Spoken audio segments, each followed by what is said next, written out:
একটি কাজ 20 দিনে শেষ হওয়ার কথা ছিল, কিন্তু প্রথম দিন থেকে 16 জন লোক কাজে যোগ দেয়নি।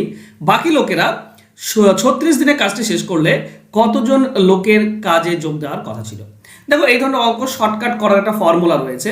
সেটা হচ্ছে প্রথমে কত দিন লাগে সেটা যদি এক্স ধরে দিই, আর কতদিন বেশি লাগলো, দেখো 20 দিনের কথা ছিল, 36 দিন লেগেছে, মানে 16 দিন বেশি লেগেছে, এটা ওয়াই। আর কতজন যোগ দেয়নি, 16 জন যোগ দেয়নি, এটাকে আমরা এম ধরি। তো নিয়ম হচ্ছে এক্স আর ওয়াই উপরে যোগ হয়ে যায়, নিচে ওয়াই হয়, ইন্টু এম। এটা করলেই অ্যান্সার পাই। দেখো, এখানে এক্স এর মান হচ্ছে 20 প্লাস ওয়াই এর মান হচ্ছে 16 ডিভাইডেড বাই ওয়াই মানে 16 ইন্টু এম, এম মানেও 16। তো এইটা আর এটা কেটে যাবে, 20 আর 16 যোগ করলে 36 হয়। তারপরে প্রথমে 36 জন লোকের যোগ দেওয়ার কথা ছিল। তো অ্যান্সার হবে অপশন ডি। এগুলো যদি ডিটেলস জানতে চাও তাহলে আমার চ্যানেলে যাও, দেখবে এই ধরনের অঙ্ক প্রচুর ডিটেলসে করা আছে, সেগুলো তুমি ডিটেলস শিখতে পারবে।